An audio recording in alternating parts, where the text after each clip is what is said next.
Assalamualaikum warahmatullahi wabarakatuh. Selamat pagi anak-anak, semoga pagi ini kalian dalam keadaan sehat walafiat.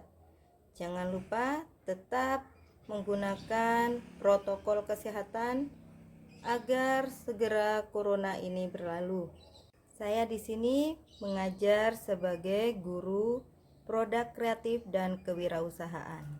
Jangan lupa untuk setiap tugas-tugas dari saya agar segera dikumpulkan di sekolah setiap hari Rabu dalam bentuk paper. Tetap semangat untuk meraih cita-citamu. Topik yang dipelajari di semester ganjil yaitu produk massal, perakitan produk, pengujian dan evaluasi produk, produk dan jasa. Tujuan pembelajarannya untuk memahami konsep produksi secara massal. Pengertian produksi massal. Pengertian untuk produksi sendiri adalah kegiatan menambah nilai guna suatu benda atau menciptakan benda baru sehingga lebih bermanfaat dalam memenuhi kebutuhan. Contoh, ketika kita memiliki biji besi, harga jauh lebih murah dibandingkan ketika biji tersebut diolah menjadi kerangka motor. Dan massal berarti mengikuti sertakan atau melibatkan banyak orang.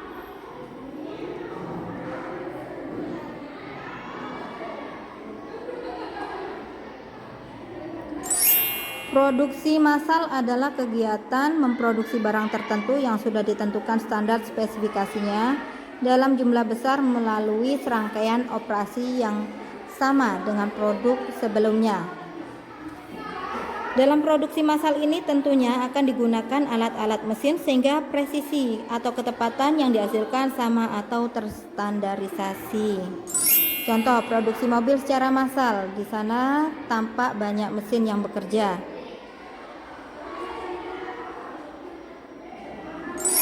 Ciri-ciri produksi massal antara lain produk yang dihasilkan dalam jumlah besar.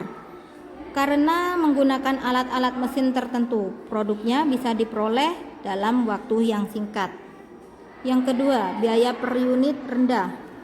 Tidak menggunakan tenaga manusia. Tenaga manusia hanya sebagai operasional mesin saja. Jadi untuk biaya gaji ataupun upah bisa terkurangi.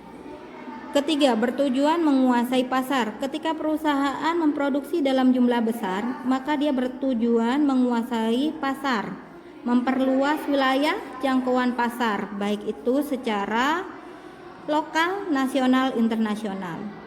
Yang keempat, dijual di pasar bebas. Yang kelima, hampir tidak ada variasi produk. Karena produk ini dibuat menggunakan alat-alat mesin tertentu, maka produk yang dihasilkan juga tertentu pula. Sehingga ketika ingin membuat variasi, perusahaan itu harus menambah jenis mesin yang lain. Tentu biaya produksinya semakin besar. Selanjutnya harus ada stok untuk memenuhi kebutuhan saat masa tunggu. Ciri-ciri produksi massal tersebut sudah jelas ya. Nah, sekarang ada kelebihan dan kekurangan produksi massal.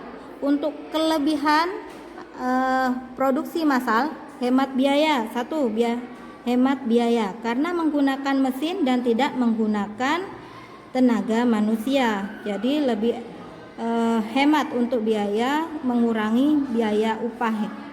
Kedua, efisiensi waktu. Karena mesin yang bekerja secara otomatis, maka produk yang dihasilkan akan lebih banyak dan waktu yang lebih singkat.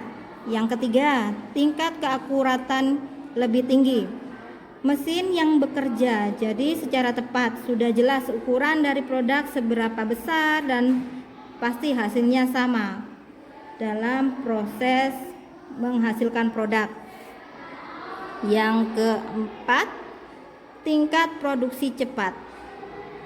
Ya, sudah untuk kelebihannya jelas. Untuk kekurangannya, kegiatan produksi sangat kaku. Kenapa? Karena perusahaan itu tidak akan dapat mendapat produk baru ketika mereka tidak menambah mesin-mesin produksi yang baru pula. Untuk selanjutnya, kurang beragamnya variasi produk.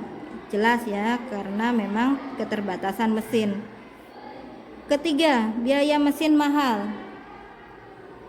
Kenapa?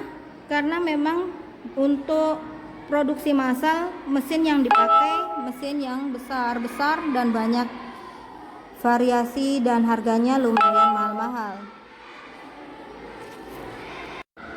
Keempat, tidak ada jaminan produk akan laris di pasaran. Laris atau tidak produk tergantung dari kualitas produk dan gencarnya pemasaran. Tugas PKK ini dikerjakan ya.